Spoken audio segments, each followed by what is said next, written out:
Eu sou professora, mas eu sempre tive uma relação muito próxima, não só com meus alunos, mas também com as famílias deles. Só que a situação complicou quando descobriram que um menino do 9º ano participava de um grupo radical na internet.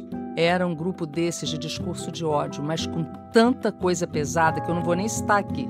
Para piorar, esse grupo ficava exaltando os ataques que aconteceram nas escolas. Ai, eu fico desesperada só de pensar.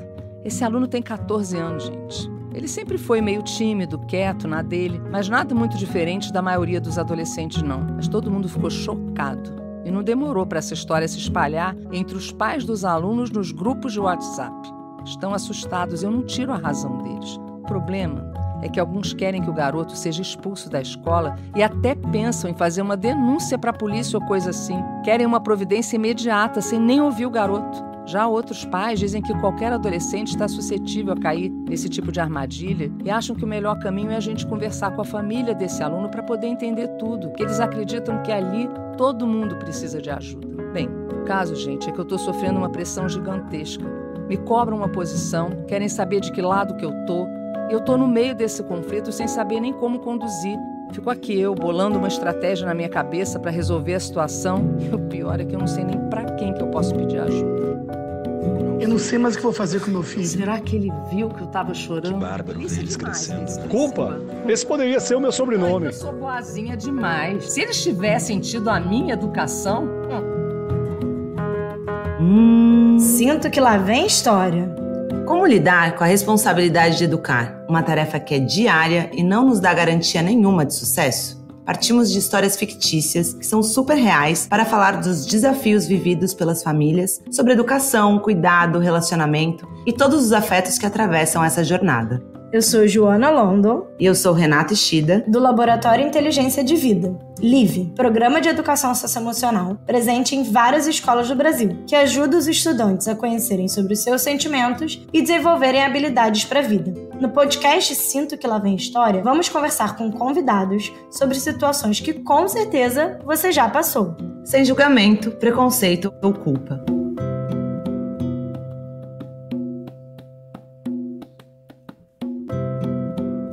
Oi, gente! Bem-vindos a mais um episódio do Sinto que Lá Vem História. Hoje, a gente começou por uma história que é difícil de ser contada, mas quando explode alguma coisa como essa na escola, e o que a gente tem acompanhado, infelizmente, esse ano, a gente vê que a gente deveria ter conversado mais sobre esse tema antes. Sabe quando a gente via aquelas reportagens na TV falando dos ataques nas escolas nos Estados Unidos? Parecia bem distante da nossa realidade. Mas, infelizmente, essa notícia tem se tornado cada vez mais frequente aqui. É triste isso, mas a nossa realidade ela tem se aproximado muito dessas notícias que a gente via chegando dos Estados Unidos. O Brasil, por exemplo, ele se tornou o segundo país no ranking de violência escolar no mundo. Assustador, né? Segundo. 10% das escolas registram algum tipo de violência escolar semanalmente.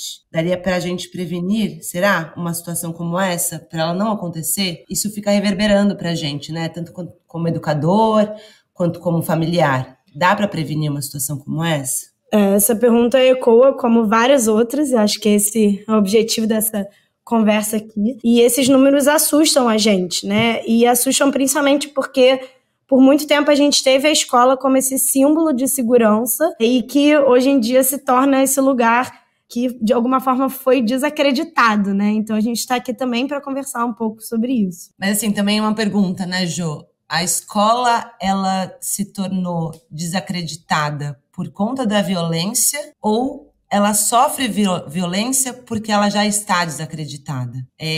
Por isso que a gente acha que esse debate ele precisa ser feito não só com familiares e com educadores, mas com a sociedade de uma maneira geral. E aí, não à toa, a gente fez uma escolha de um convidado que é muito especial pra gente, porque já é nosso parceiro há muitos anos. E começando um pouquinho, né, para vocês tentarem identificar quem é, e eu acho difícil, porque essa descrição tá muito boa, hein? Ele foi um aluno que, como ele mesmo diz, precário. Porque ele começou a vida estudantil dele em Porto Alegre, nem essa informação eu tinha. E quando ele se mudou para São Paulo, os amigos dele da escola nem entendiam direito o que ele falava. Ele foi aluno da própria avó, nas aulas de alemão. E, segundo ele, era uma senhora muito exigente. E ele também dividia a experiência escolar dele entre os dias que tinha futebol e os dias que não tinha futebol. E, para a surpresa de todos, ele repetiu de ano, tá? Então, quero ver quem vai adivinhar quem é. E nos anos seguintes, ele continuou a quase repetir, porque ele rodava a cidade em busca dos fliperamas. Ele era péssimo em inglês e língua que hoje, para surpresa de todos, ele não só escreve muito bem, como dá aula de inglês, né? Dá aula em inglês. Em inglês. Então, a gente está aqui com o Christian Dunker. O Christian é psicólogo, psicanalista, professor da USP. A gente não podia dizer que ele também é youtuber, como ele mesmo diz. Podcaster. E também a gente está em primeira mão falando sobre o novo livro do Christian, que é o Lutos Finitos e Infinitos. Então, Christian, muito prazer ter você com a gente. Que bom especialmente para falar desse tema que é tão delicado e a gente sabe que você vai falar dele de maneira tão sensível. Bem-vindo.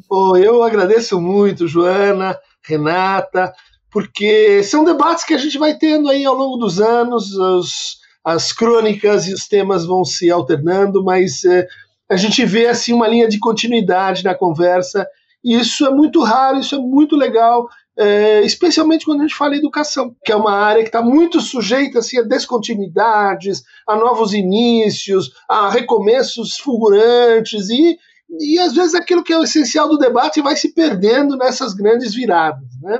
Então eu parabenizo você, Renata, né, por essa trajetória toda, e vamos lá para essa conversa, né? Na história que a gente ouviu, tem uma descoberta ali da relação de um aluno com um grupo extremista, né, que propaga discursos de ódio, enfim. Nas nossas andanças pelas escolas e o que a gente tem visto nos noticiários é que essa situação ela tem sido crescente. A gente tem observado cada vez mais esses discursos se alastrando, né, pelos grupos de alunos e alunas, mais adolescentes se relacionando com esses grupos que a gente vê que ganha bastante força na internet. E aí eu queria entender, né, a gente já começando com esse olhar, como é que você vê esse movimento, né, de crescente, e se existe algum sinal de alerta que a gente poderia nos apoiar, que alguma coisa está em perigo, né, que algum risco está iminente. Fiquei muito surpreso com esse dado, Renata, de que nós estamos em segundo lugar em termos de violência escolar. Me surpreende porque a escola brasileira ela tinha um certo estatuto de exceção, né?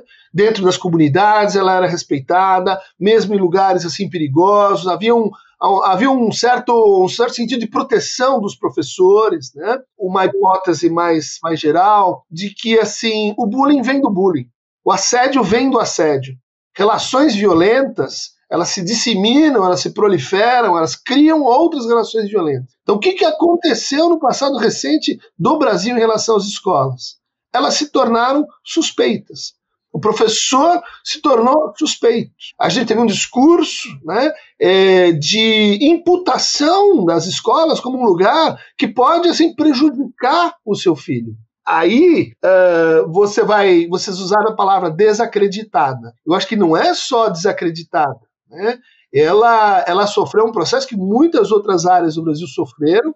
Isso a gente verificou, aí eu participei da comissão do grupo de trabalho sobre o ódio, né, no Ministério dos Direitos Humanos. Isso a gente tem os dados, né, comprovando. Como é que isso funciona? Primeiro você pega para as pessoas que estão meio confusas e diz assim, olha, o seu medo, eu vou aumentar o seu medo.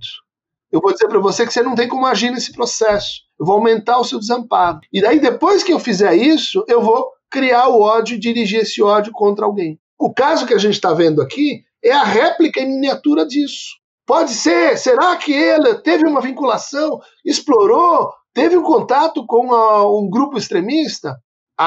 Se tornou perigoso. Como é que a gente faz com quem se tornou perigoso? Elimina, bate, ataca, pratica bullying, em vez de falar. Perfeito. Christian, acho que você já colocou algumas questões, até questões mais amplas, né, que diz o quanto a gente precisa entender esse fenômeno para além dos muros da escola. Mas eu queria voltar um pouco até num lugar conceitual mesmo, que eu te ouvi falando, né, em um dos ataques que acho que você tem uma fala muito importante, muito forte.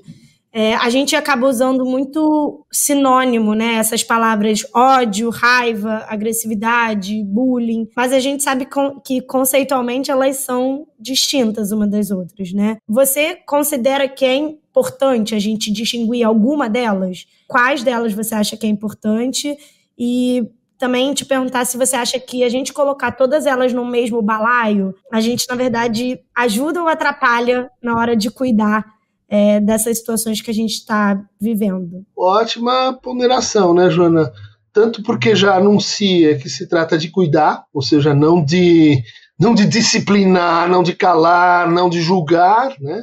Dar luz e escuta para todas as vozes que participam. E segundo, porque de fato coloca o problema numa espécie assim de gradiente, uma espécie de processo. E para pensar esse processo é muito importante o conceito, né?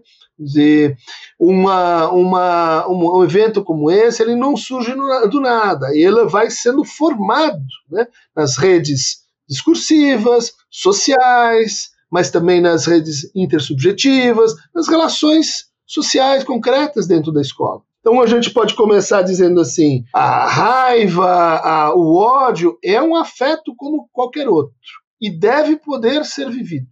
Imaginar que a cura para isso é uma sociedade sem raiva é imaginar uma sociedade incapaz de se transformar. É também imaginar uma sociedade incapaz de dizer, olha, eu não quero mais isso. Imaginar uma sociedade em que bom, nós vamos nos purificar, né, de afetos ruins. Isso significa uma sociedade desumana.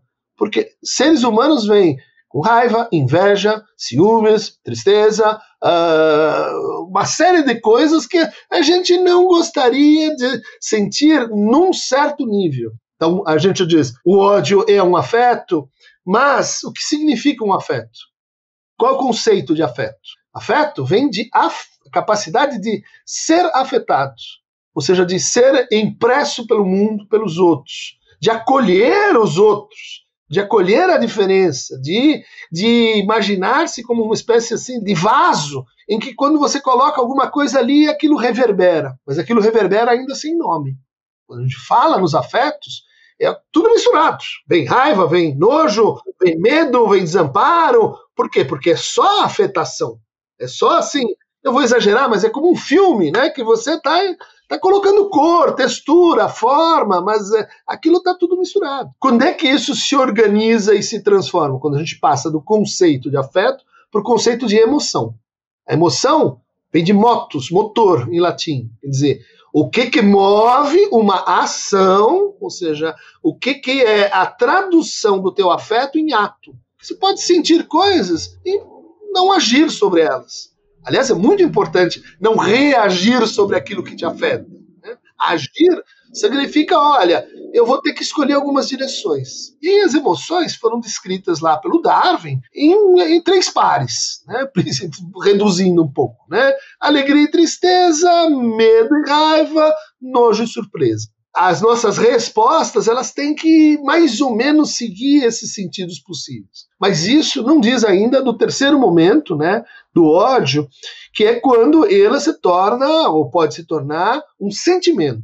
Sinto que lá vem a história. O que quer dizer isso, né? De que a história, ela é nossa, ela é um partilhar, você está contando, eu estou ouvindo, você está comentando, a Renata vem em cima, ou seja, ela não é mais aquela afetação que eu tive só eu, sozinho no meu vaso privado. Como é que a gente faz isso? É como a gente traduz afetos em emoções e emoções em sentimentos. Isso é uma negociação. Isso é assim, vamos combinar, só que não é nesses termos, não é um contrato. Mas é uma espécie de contrato tácito, inconsciente, em que a gente diz, olha, o fundo, a paisagem da nossa conversa vai ser qual? Vai ser de culpa ou vai ser de ódio? Ou vai ser de medo? Ou vai ser de alegria? Os sentimentos, eles são criados, né, no nosso trabalho cotidiano. Então você vai dizer assim, quando você vai entender um processo como esse dentro de uma escola, você vai precisar entender quais são os sentimentos hegemônicos nessa escola. Como se dão as relações. Como se dão as relações não só entre os alunos, mas os alunos com os professores entre si, dos professores com as coordenações, das coordenações com a direção, da direção com a mantenedora, da mantenedora com o LIV e assim por diante. Por um lado, você fala assim, né, da possibilidade da gente poder escutar essas emoções, de não abafá-las, de reconhecê-las, mas ao mesmo tempo a gente vê também uma fala recorrente, principalmente quando a gente ouve essas notícias de discursos de ódio, que isso tem a ver com uma liberdade de expressão, né? Então, como é que a gente lida com isso, né? Então, assim, a gente tem que ouvir, escutar essas emoções, como ódio e raiva, e entender que não dá para abafar. Mas qual que é o limite de quando isso se torna um discurso de ódio direcionado e que tem essa capa ou essa justificativa de liberdade de expressão? Porque eu acho que essa condução é uma condução difícil para quem é familiar e para quem é educador, né? Qual é o limite? Qual é o limite da legalidade, né? Também, porque a gente entende que discursos racistas, nazistas são crime. Até que ponto essa expressão da raiva, do ódio, ela cabe? Trazendo a história de volta, né? Porque é colocar a professora nesse lugar, de ter que lidar com esse limite, inclusive da legalidade, e o desafio disso com lidar com famílias que pensam diferente também, né? Que viram um tribunal, né? Exato. As famílias, assim, expulsa, né? Quase que aquela coisa assim, ou enforca, coloca na guilhotina quem fez isso. Ou abafa, né? Tipo, deixa passar, porque é adolescente, essa fase, né? Tipo, qual é o limite de a gente precisa lidar e cuidar com isso, isso faz parte de quem eles são, eles vão se resolver sozinhos. Essa diversidade, que, né, a gente sempre fala da diversidade num lugar muito positivo, mas não deixa de ser desafiador lidar com ela também, né? Desafiador e um trabalho, talvez, para o qual a gente está meio atrasado, despreparado, não se formou. É uma questão, assim, para a gente enfrentar agora. Renata, acho que a tua colocação é perfeita, porque veja como a gente voltou na ideia de um gradiente de um processo. Sim. Assim como pouco ódio é essencial para se separar, para a gente dizer não gostei, muito ódio é destrutivo. Ou seja, em que limite, em que momento, né, e como que a gente lida com essa processualidade. A mesma coisa vai acontecer do lado de lá, em que e aí a gente tem condições de periculosidade. Como é que nós vamos fazer um debate para lidar com esse processo atravessados por uma coisa chamada linguagem digital? Atravessado por uma coisa do tipo, vamos nos reunir num grupo de WhatsApp, às vezes com pessoas anônimas, dizendo, olha, eu quero que expulse esse menino ou essa menina. É uma espécie de violência que a gente não percebe que é uma violência. Por que é uma violência? Porque aquele que está sendo acusado não pode se defender. Ele não está participando daquele grupo. Ou, às vezes, ele está participando daquele grupo e está sendo silenciado, está sendo, enfim, maltratado, ele não consegue se colocar. E, às vezes, ele se coloca mal mesmo. Então, veja, você tem todas as variedades de situação envolvida. Mas aí, acho que a gente volta, né, no processo lá atrás de lugar social da escola. Ele era um, virou outro, e agora a gente quer um terceiro. E esse aqui não está funcionando, porque ele está produzindo essa violência que você colocou. Então, quando a gente diz mediação, vamos fazer a conversa, vamos tratar isso, do que a gente está falando? De como a escola ela é herdeira e encarregada de tratar conflitos pela cultura. Vamos chamar quem para resolver isso aqui? Vamos chamar o Machado de Assis, vamos chamar o Durkheim, vamos chamar o Freud, vamos chamar a Clarice Lispector, vamos chamar quem resolve esse tipo de assunto antes de que as coisas assim se colocaram. Porque para o juiz isso é totalmente fora de consideração. Percebam, né? O que foi acontecendo é que essa dimensão do tratamento pela cultura, ele foi substituído pelo tratamento pela justiça, pela força da lei. E a gente não percebe como a força da lei é violenta. Como a força da lei pode ser usado para justamente calar o outro. Uma força da lei pode estar a serviço não da liberdade de expressão, mas da liberdade de agressão. E aí vamos perguntar, tem um corte de classe, tem um corte de raça, tem um corte de gênero. A lei é assim igualzinha para todo mundo? A gente aplica a lei, então aí que está valendo? Não! A lei também ela pode ser injusta. Com certeza. E né? Não, outro dia eu ouvi, Christian, que queriam substituir juízes pela inteligência artificial, porque já que a justiça tem que ser imparcial, daria para substituir os juízes por inteligência artificial. Eu fiquei assim, gente, mas é completamente ao contrário que acontece. Pois é. Veja só que interessante que você está colocando. Vários problemas aí, mas um óbvio é assim, a gente se relacionar com a lei como se ela não tivesse acabada. Sim. Se relacionar com a lei como se a gente estivesse fazendo a lei. Uhum. Ou seja, queremos outra, queremos uma melhor, mais precisa, queremos tirar essa aqui que se tornou anacrônica. Quando você joga para a inteligência artificial, você está dizendo assim, não tem mais que ver comigo, vocês aí que resolvam. Como se não tivesse a ver com uma história, né? A gente está falando de história aqui, né? É como se os atos eles fossem descolados de uma história, né, de uma narrativa. E isso que a gente está falando da justiça e da lei, me vem uma outra palavra que tem acompanhado muito esse processo que a gente tem visto na escola, que é o controle, né? Que a gente, na tentativa de lidar com essa questão que é difícil para nós adultos responsáveis, seja pela própria instituição escola ou a instituição família, o caminho mais fácil deixa eu controlar, né? Eu controlo a quantidade de tempo na internet, eu controlo a entrada e a saída dos alunos, fiscalizando se tem algum elemento de metal que pode virar uma arma. E aí a minha pergunta é isso, assim, né? Como que a gente resgata outros caminhos para lidar com isso que não controle? Porque o que você está mostrando é que existem outros caminhos, né? E como que a gente, enquanto instituição, escola, família, responsáveis e até a sociedade como parte desse debate, resgata outros caminhos que não sejam esse da justiça e do controle, né? Controle no sentido de disciplina quer dizer ou pelo medo ou pela coerção. Isso está lá no Maquiavel. O que a gente vê nos pais? Eles largam com muito poder. Por quê? Porque eles podem impingir coercitivamente.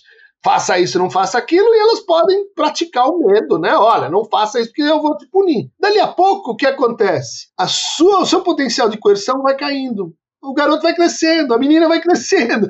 E chega uma hora, agora eu não controlo mais. Quase sempre acontece isso. Políticas de controle, chega um ponto em que você diz, saiu da minha mão. Por quê? Porque você investiu em controle e disciplina e não investiu em emancipação.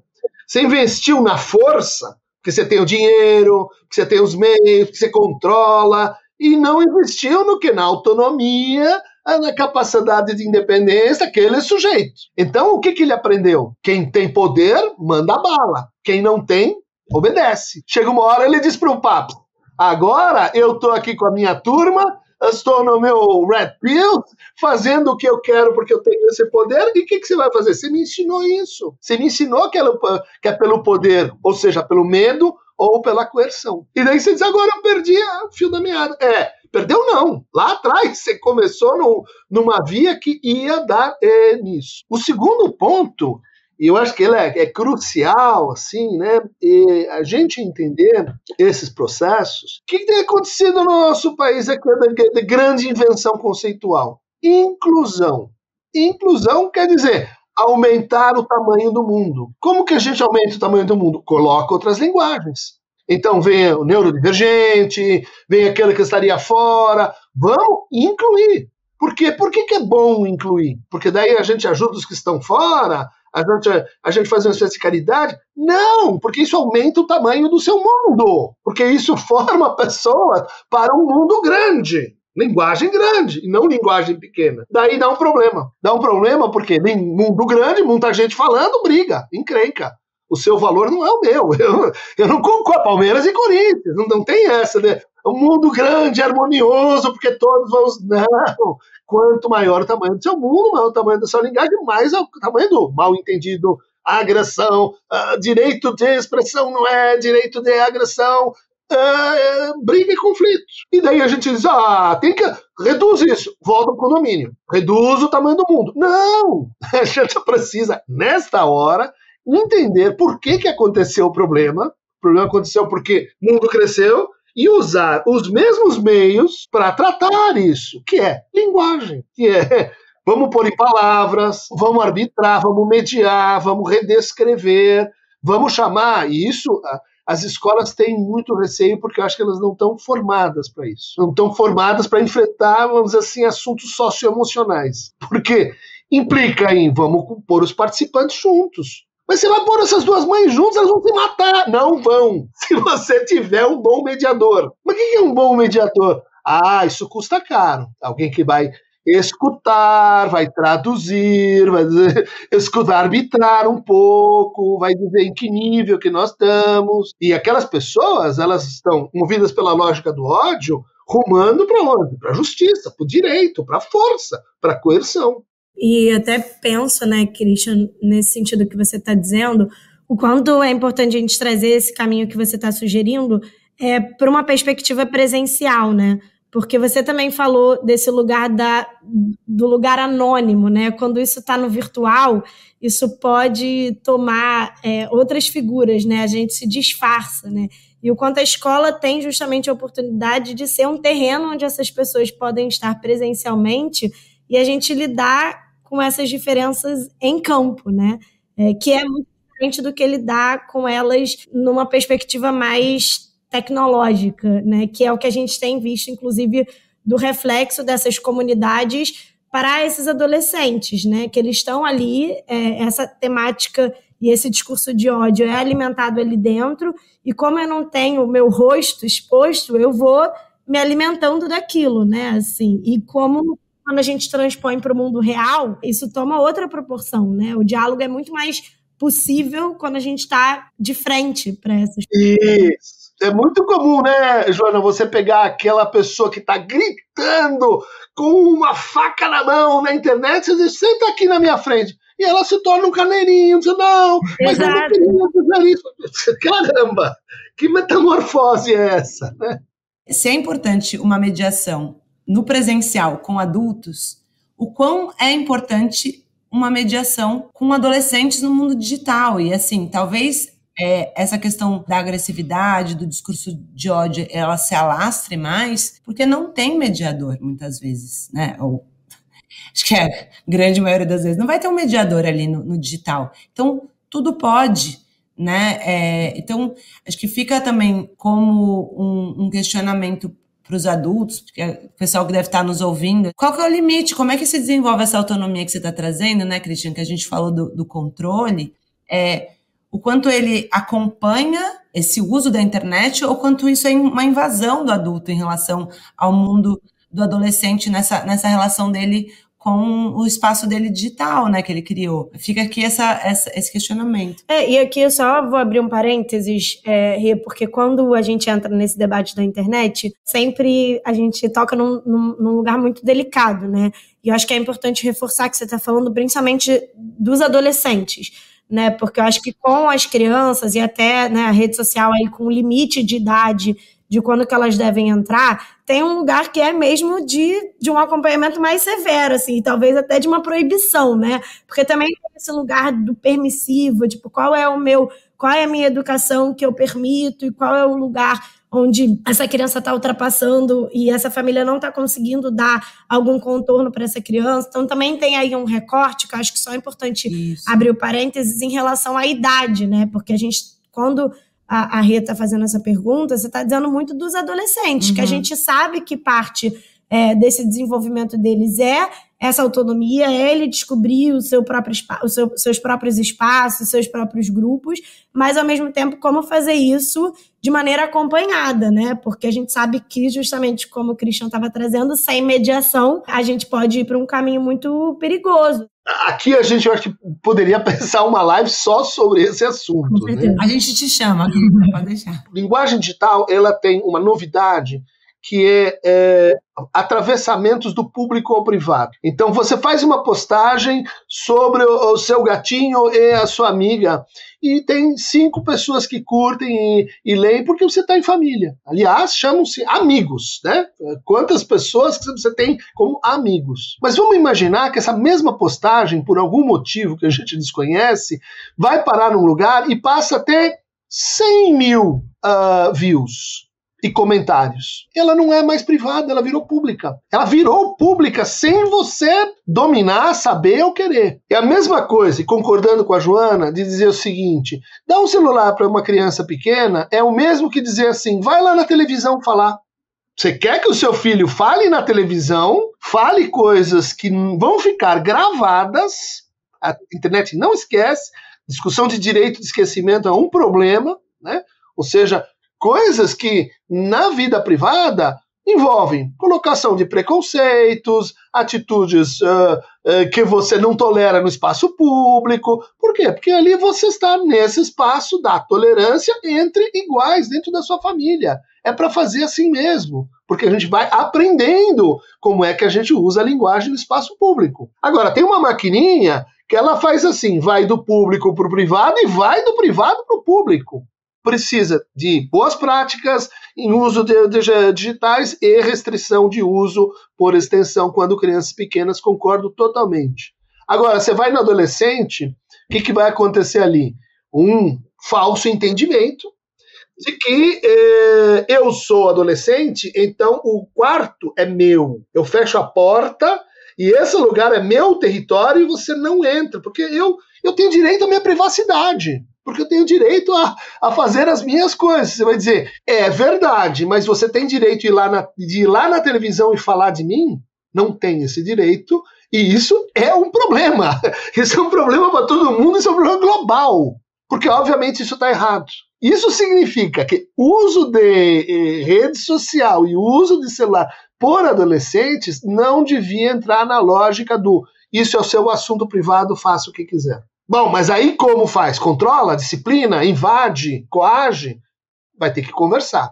Vai ter que dizer, olha, você me conta o que está acontecendo. Você me conta presencial o que está acontecendo. Você me dá acesso, sei lá, a namorada não, mas esse aqui sim. Veja, que a coisa fica muito complicada. Porque aí você vai entrar não só no privado e no público, mas nas duas experiências que estão absolutamente faltando pra gente. Que é intimidade.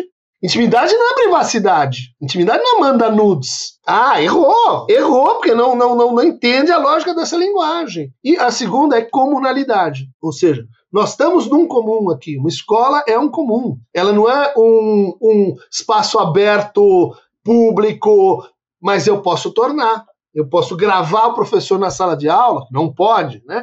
E pôr na rede social para todo mundo. Não pode fazer isso. Agora, vá dizer isto para a pessoa que está naquele momento. Preciso ser escutada. Alguém tem que responder pela essa iniquidade que aconteceu com meu filho. Pessoa tomada pelo ódio, vai e faz. E daí acho que está certo. Voltando no ponto, como é que a gente trata isso?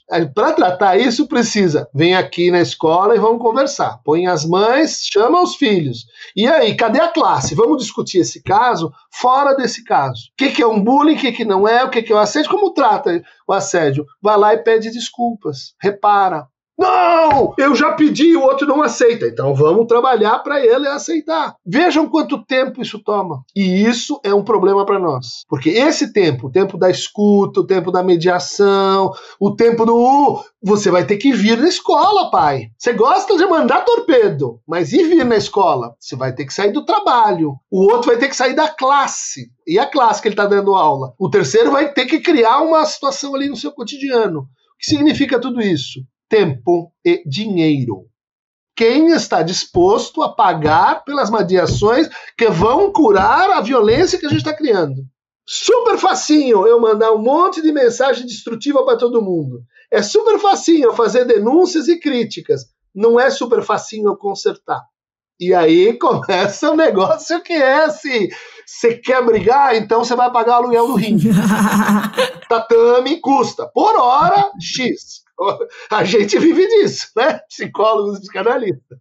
Christian, você foi falando, foi me fazendo ter um insight assim também, até aproveitando que a gente está aqui provavelmente com várias famílias ouvintes, que apesar de ser importante ter um papel, né, da própria instituição escola muitas vezes ser esse mediador, né, estar nesse papel de mediação, ele não é central só, né, de um professor, de uma direção, de uma coordenação da escola.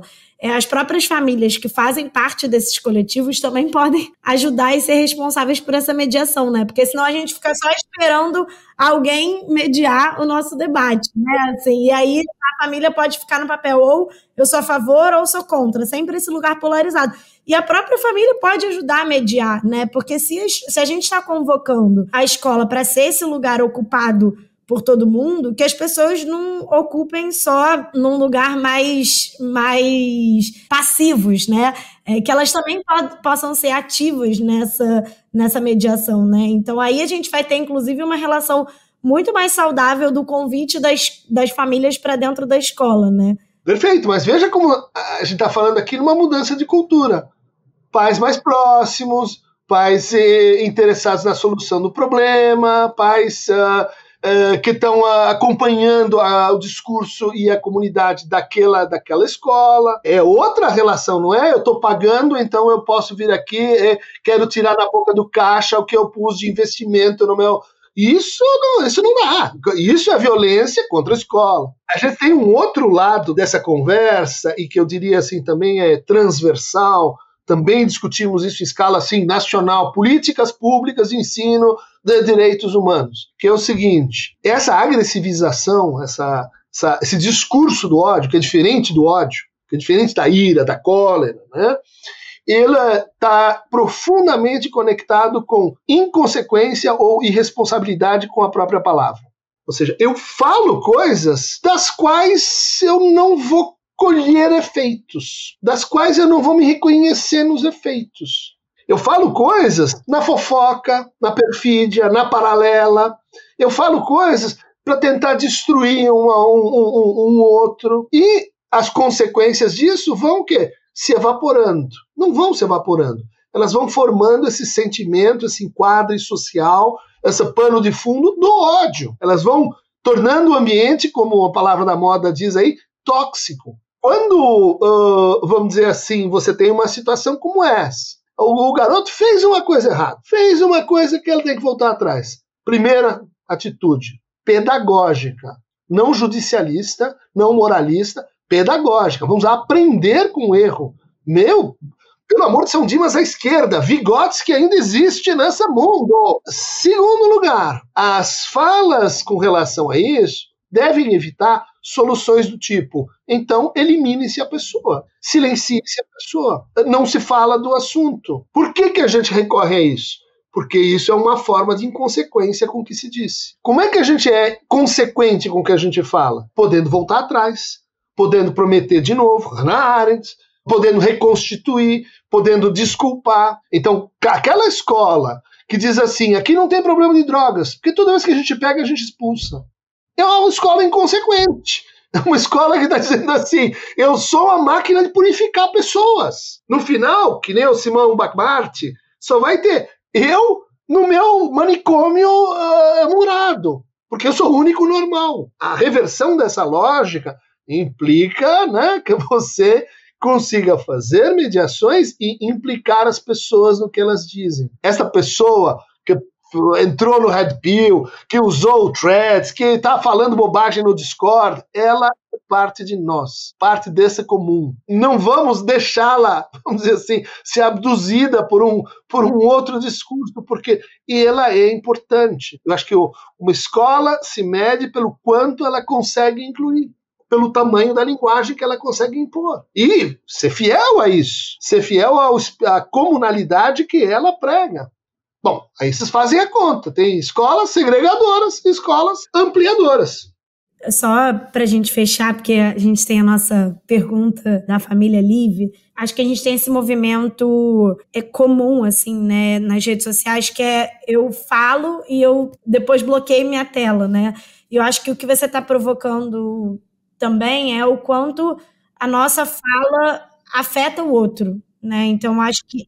E aí eu abro até um parênteses para a nossa não fala também, né? Porque a gente está falando do que a gente fala, mas a gente também está falando do que não é dito, do que não é cuidado, né? Assim, como que a gente se atenta mais, até como responsável, seja, né, famílias que estão ouvindo, a própria escola, o quanto essa fala e essa, né, o dito e o não dito afeta as pessoas que estão né, convivendo com a gente, né?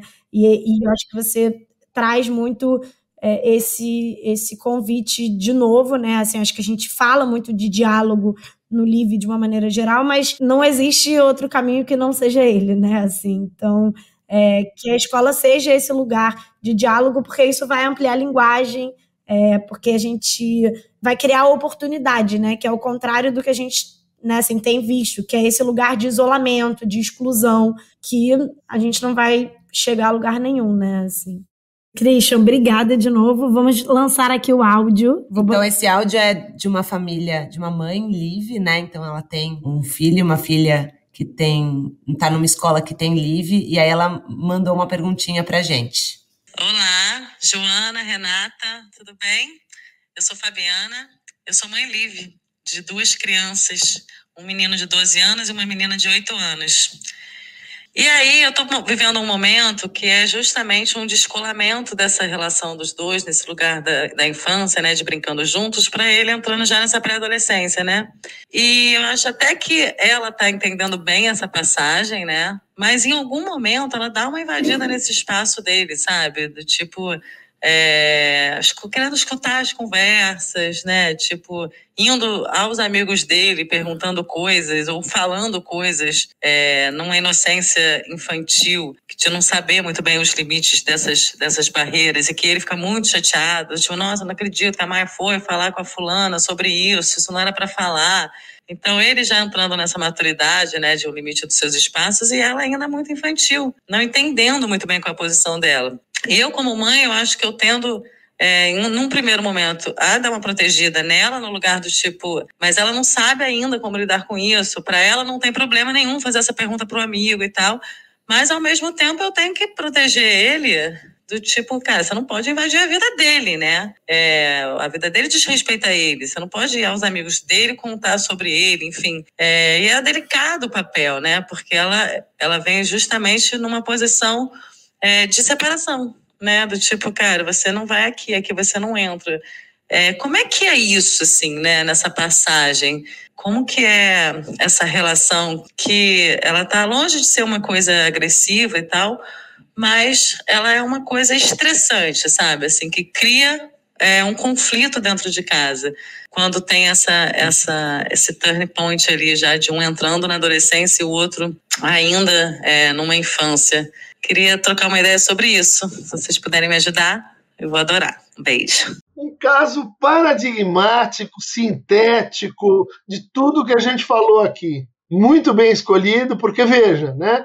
Um está na linguagem privada, família, todo mundo junto. E o outro está percebendo que tem a linguagem privada e a linguagem pública. E eu estou na adolescência, e eu inclusive sinto vergonha que um dia eu fui criança, e a minha irmã é testemunha que eu tenho um pai, eu não sou tão autônomo assim. Então, essa discussão foi um ótimo caso, porque mostra que isso já existia antes de celular, isso já existia antes de bullying nas escolas, e isso é um problema estrutural, né? E que faz parte de uma educação que eu, pelo menos, entendo assim, deve ter e valorizar não coetâneos. A vida, assim, do mais velho cuidando do mais novo entendendo que ele vai para lá, é muito importante esse conflito. Porque esse conflito, e eu acho que a mãe falou isso, ele é sumamente pedagógico. É assim que a gente aprende. É assim que ela está aprendendo o que são limites entre o público e o privado, e assim como ele está aprendendo que a autonomia que ela tem, e eu acho que esse foi um ponto mais assim para a gente discutir, não é que identifica intimidade com privacidade, porque existe um nós. Você ainda pertence a esta família. Você não tem assim o direito constituído de um limite que é assim uma parede, um muro, uma porta que você fecha e lá você é livre. Não é assim. Sorry. Mas como não é assim? Nós precisamos de outro conceito de autonomia. Esse conceito de autonomia, ele é muito simples, ele não dá para a complexidade que o mundo adquiriu, né? Então, assim, um bom limite é aquele que pode ser ultrapassado. Uma cultura que discute limites é uma cultura que discute, passou do que eu queria, tá bom, então vai lá contar para ela, vai lá ensinar para ela, porque sim, porque não. e você vai aprender com ele, porque sim, porque não, os seus limites estão sendo ultrapassados. O que é um conceito equivocado de limite? Imaginar que o limite é uma espécie de espaço pessoal do qual você é dono, ninguém entra, porque você é o proprietário daquele negócio, como seu quarto, sua casa, seu condomínio, sei lá mais o que você é dono. Isso está errado, não é assim que funciona a autonomia. A autonomia funciona com leis que você descobre que elas são transformáveis, negociáveis, que elas têm litorais que vão para cá e para lá, elas não são linhas que se você passar daqui, eu piso no seu pé. E por isso que eu acho que é cansativo, né, como você estava falando, né, Christian? Que exige tempo, exige dinheiro, porque, né, vivemos nessa sociedade em que também tempo é dinheiro. E aí é inesgotável, porque se esse limite ele vai ser fluido nesse sentido, né, ele vai ser ultrapassado em algum momento, ela tá ali como a mediadora disso, né? Tá nessa função da mediação. Então acho que às vezes existe uma expectativa de pai, mãe, educador, de que vai se falar uma vez e deu, né? Acabou, não vai ter mais conflito, e cada um aprendeu, mas não vai ser isso, né? A cada momento vai aparecer um conflito e essa ultrapassagem de limite, de barreira, e os dois estão crescendo, então vão surgindo novos conflitos. E ela aparece, Renata, como uma excelente mediadora. Ela é um exemplo de uma boa mediação. Por quê? Porque ela se pergunta, ela não sabe. Não, vamos aplicar a regra. A regra é essa que você faz assim. Não, ela está se perguntando e nos perguntando, né? Ou seja, generalizando a questão dela. Ela está reconhecendo que os dois lados têm razões. Ou seja, a melhor mediadora é a pessoa que está angustiada. É a que tem mais pergunta, né? Exato. O mediador não é o juiz julga. O mediador é aquele que assume para si que ela está cuidando do conflito. E é isso que essa mãe está percebendo também. Que apesar dos pesares, conflito é bom, é por aí mesmo. A gente não sabe onde vai dar, mas esse é o caminho, de reconhecer o conflito como produtivo. Uhum. No final, o nosso podcast hoje procurava um exemplo desse tipo, agora ele está dado. Perfeito. Christian, muito obrigada. Fabiana, espero que a gente tenha te dado algum acolhimento. No mínimo, você saiu como bem avaliada pela sua forma de mediar. Mas acho que é isso, a gente seguir se fazendo pergunta, né? Eu acho que a gente ter a relação na educação ser menos sobre as certezas que a gente tem, né? Mas também sobre essas perguntas, sobre sustentar conflitos, esbarrar nesses limites e estendê-los também, né? Então, acho que tudo isso diz sobre a relação dentro da escola e também sobre a relação familiar e, inclusive, a relação da família com a escola, né? Que também é um assunto que a gente está falando bastante aqui, né? É verdade, Joana. Só um complemento, é que, no fundo, ela está sofrendo pelo trabalho que isso dá. Uhum. Né? Puxa, eu devia ter resolvido isso melhor já antes e tal. E isso eu acho que é a nossa função de alertar, né? De não esperar que a prática da construção de limites de autonomia seja feita, como disse a Renata, né, por um passe de mágica. Uhum. Né? Dá trabalho, e é assim mesmo, não tem nada de errado nisso. Porque muitos pais se sentem fracassando, puxa, não está dando certo, porque eu falo tanto e depois digo e eu explico para ela, mas elas não entendem. E a pessoa diz assim, eu sou um mau mediador. Não, é isso mesmo, não tem nada de errado, só que dá trabalho. E custa tempo. E a gente acha que isso é um erro quando acontece. Ou seja, não vamos dar moleza para ninguém. Educar é trabalhoso e é isso. Vamos se dar a mão e trabalhar junto. Christian, muito obrigada de novo. Acho que, com certeza, quem está aqui escutando a gente já te conhece, mas a gente sempre deixa um convite para que as pessoas possam te procurar, né? Acho que você, para além do próprio Instagram, seu canal no YouTube, diversos cursos que você dá, então acho que a gente também sempre amplia para que as pessoas possam te conhecer em outras plataformas, te escutar falando sobre outros assuntos, então sempre fica esse convite. E também, quem quiser acompanhar mais, não só do podcast, mas de tudo que o NIV vem produzindo nessa relação com as famílias e com a escola, Um dos nossos meios é o Instagram, @inteligência de vida. Então, sigam a gente, acompanhem por lá. E, mais uma vez, reforçando aqui que a gente está em primeira mão, falando sobre o livro, né, do Christian, o livro novo do Christian, que é Lutos Finitos e Infinitos. Eu já quero um exemplar, ó. Aqui, eu tô curiosa. Quero um com dedicatória, porque uma vez o Christian fez uma dedicatória num livro que eu deixei ele guardado. Quase que eu emolduro ele de tão especial que ele é pra mim. Então, já estamos aguardando o nosso. Se fizer lançamento aqui no Rio, Christian, avisa pra gente que a gente vai lá te ver. E obrigada a todo mundo por estar aqui com a gente, por escutar e por seguir aqui sentindo histórias e reverberando essas conversas com a gente. Obrigada. Foi um papo super bacana, uma viagem aqui. Desculpe se eu me empolguei demais, mas que o tema é apaixonante. Obrigada, Christian. Até a próxima semana, gente.